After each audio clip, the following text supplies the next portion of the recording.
Hello everyone and welcome back. I am Duke Silver and today we are playing King Midas. King Midas is definitely a hero I don't play too often, but my results have actually been very good with this hero on average. But yeah, so this obviously you saw the thumbnail and the title, and so this game is kind of gonna highlight how bad the arc is, or at least how bad it was in this particular game, which is, I mean, not really a focus I generally do, but yeah, I mean, that was just kind of the most standout thing about this game. So so yeah, we take a couple scaling units early, as you want to do with Midas. We get a couple of and we get an upgraded familiar right away, which is very nice, and getting a happy little tree in short order is of course excellent, as happy little tree does scale incredibly well. And the Krampus bot in the lobby has bought 2 eggs already, so they destroy us there, which is a little bit unfortunate. Here we get a very interesting turn. There's 4 level 3 characters in the shop and a free spell. We obviously want to cast the spell, but to buy 2 level 3 characters to be the most efficient we can here during this turn means we have to sell something.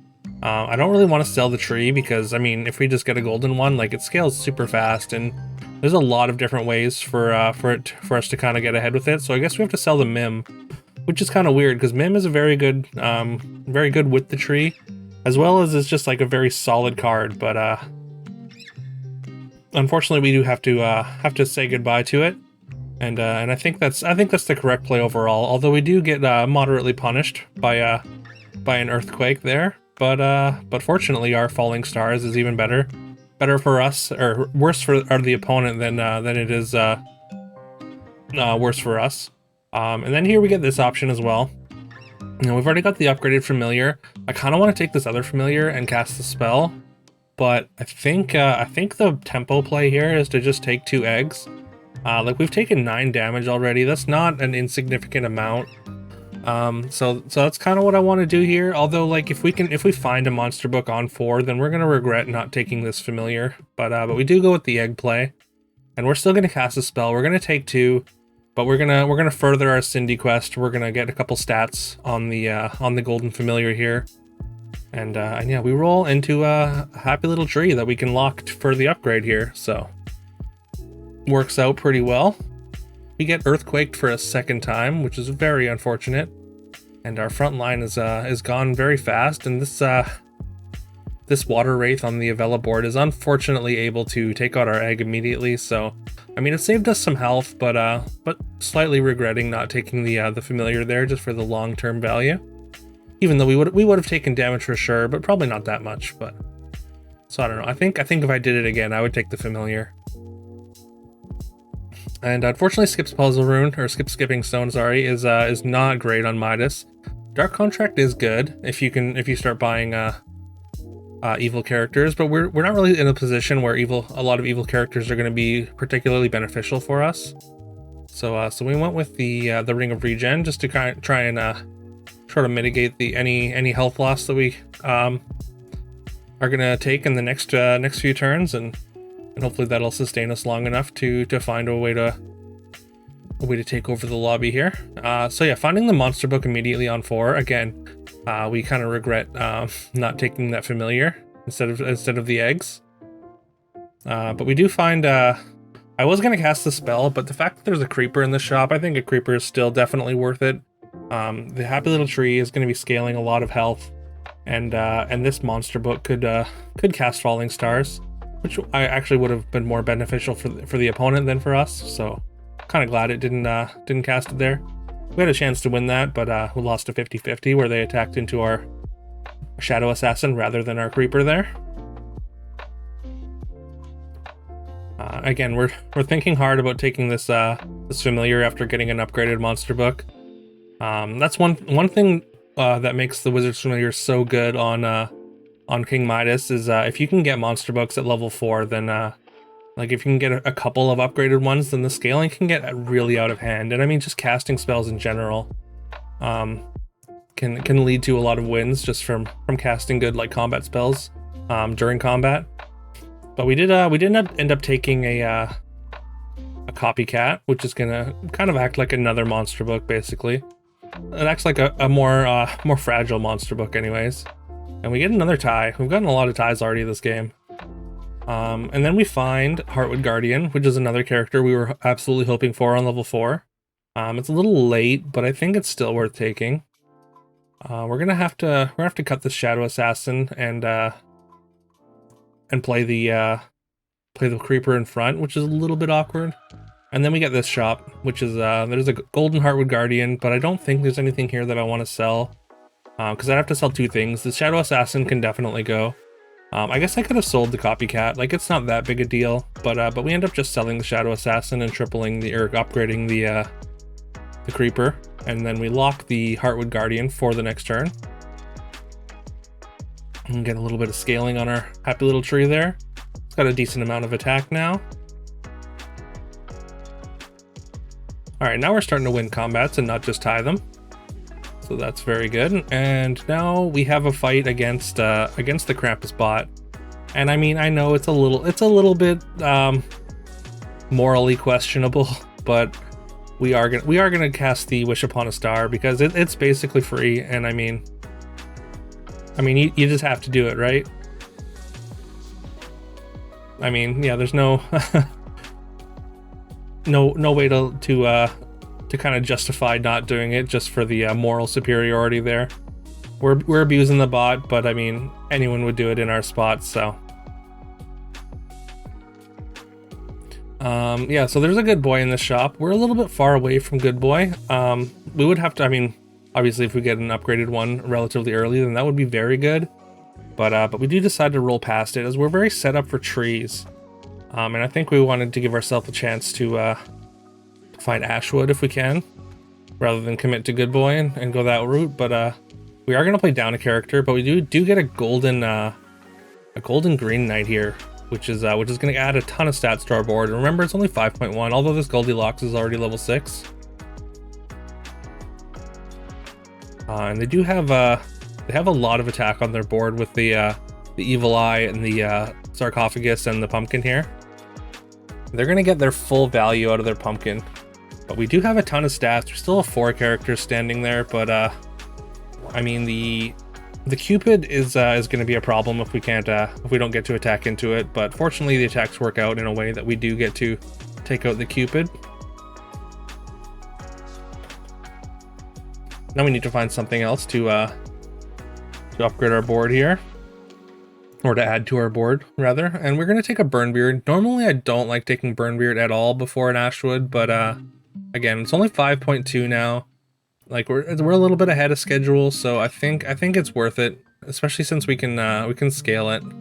We've got the Creeper. The Creeper should be able to add a bunch of stats to it, provided the attacks go correctly. Although this Water Wraith again is very, very large. Zavella has not changed their board too much since we last saw them.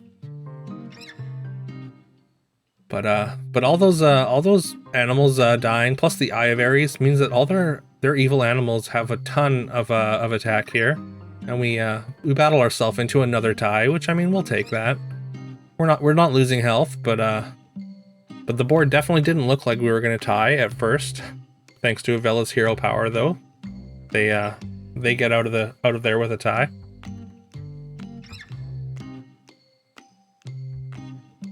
All right, we got a Hercules, which is going to give us a level 6 treasure, provided we can get the quest to go.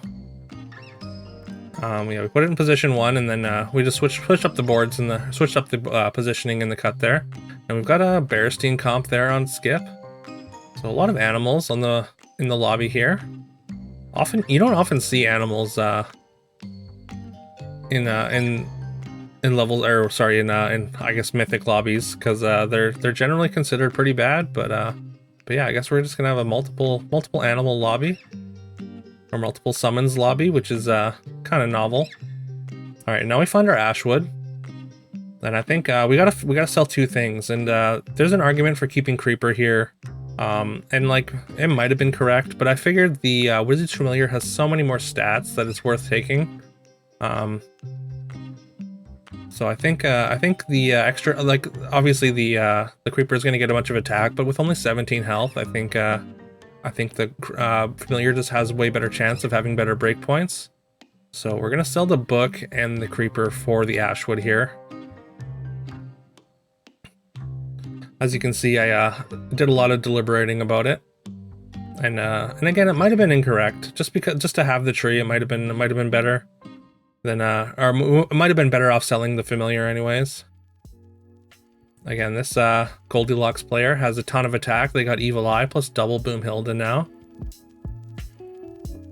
combined with their sarcophagus and pumpkin, and it's gonna work out perfectly. So they're gonna summon a full board and then deal us a ton of damage. But we do get our Hercules quest, so that's nice. And then we get the worst 3 treasures that we could possibly see. The Singing Sword doesn't really do much. Like, we're already getting a decent amount of attack from our Ashwood, so like it just doesn't really, again, do a lot. So that's why we're gonna kind of go with Arc here. And again, you saw the thumbnail and the title. The Arc sucks. And I feel like this treasure just like really needs to be reworked in some way. Like in its current form, like I feel like it just doesn't really do anything, because at this point we have to find a 3-drop and a 5-drop to add to our board, which I thought might be easy to do it, because if we found a Robin Wood, and I mean, if we still had the Creeper, then we'd be able to activate it right now. But I mean, if we end up finding like more relevant 6s before that happens, then there's like no reason to even activate the Arc, which is again why I think the treasure is just absolutely awful. And in general, I'd never take it, because it forces you to play so much worse of a board in general. All right, and we lose to that Bearstein comp. So again, we're seeing a couple in the top here. Or I guess the skip player that was playing summons is out now, but Goldilocks is playing Pumpkin summons, and Avella obviously playing Bearstein summons. All right, and yeah, now we find an Echo Wood, which means like at this point, if we do find a level 3 character, let's say we find our Creeper, like what are we cutting for it, right? Also, the shard on the Hercules into the Doom Breath was absolutely fantastic based on our opponents. Sorry, I kind of glossed over that. But yeah, I mean, with Pumpkin summons and Bearstein summons, like at this point, neither of the opponents know that I have a Doom Breath, so they're not going to be bringing in a Soul Tack. So we're gonna, at least for one fight, we're gonna be able to catch them, kind of unaware with the Doom Breath. All right, and yeah, we have the Creeper now. But now, if we want to activate the Arc, we have to play the Creeper, the Heartwood Guardian, and the Shoulder Fairies, which means that we have to cut things to play them, right? So, and like, I mean, on this board, what would you cut for those? Like the 12 plus 12 just isn't worth it. So, again, the Arc sucks. I'm just gonna keep reiterating that. The Arc is just it's just not a good treasure. It's not I don't know, the benefit just rarely outweighs the cost of having to play a worse board. Like there are probably comps that play it better than others, like say Good Boy. Good Boy potentially plays the Arc better because Good Boy doesn't care that much about what it's giving stats to. But I mean, but even still, constructing the Arc board in a Good Boy comp is still can still be painful. And yeah, at this point we've we've completely given up on ever trying to activate the Arc. So we've got just a Ring of Regeneration and a hollow level 6 treasure to try and win the game with. But I mean, if any comp can do it, it's trees, of course. This is we didn't hit either of the Bearsteins with our Doom Breath, but we did manage to kind of hamper their summons by taking out their 3 big pigs in the back, and yeah, after that they just don't quite have enough summons to get through our trees, and we do outstat them and get the win. And there is another golden Ashwood if we can get to it. We can't quite sell enough for it. I mean, we would have to sell 3 things, and then we'd be playing down a character. So definitely not interested in that.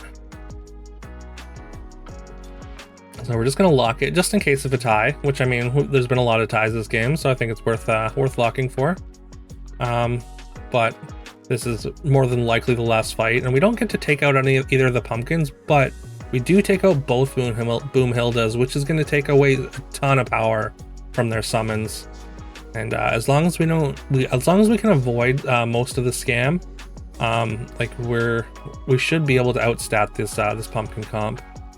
And yeah, they don't get full summon, full value on their board value. Sorry, they don't have full board space for their pumpkin. But this Cupid could have proved pretty devastating if it had gotten to attack once more, as our characters probably would have attacked into each other and traded, and we would have lost there.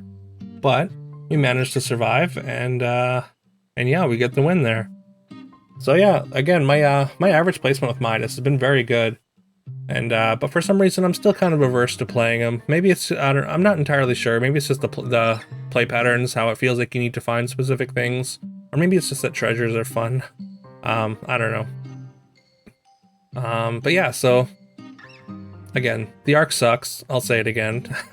It's just so much more hassle than it's worth, and maybe it needs to affect summons again or something, or maybe they need to reduce the restriction. Like you only need to play like a 2, a 3, and a 4 or something like that, or you just need to have like a couple of or have like 3 characters that are below level 3 or something. I don't know. I'm not entirely sure what the fix is. Definitely, if you have any thoughts, leave them in the comments below.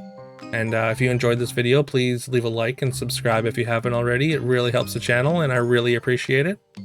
And yeah, I think that's everything. So I hope you all have a great rest of your day, and I will see you tomorrow.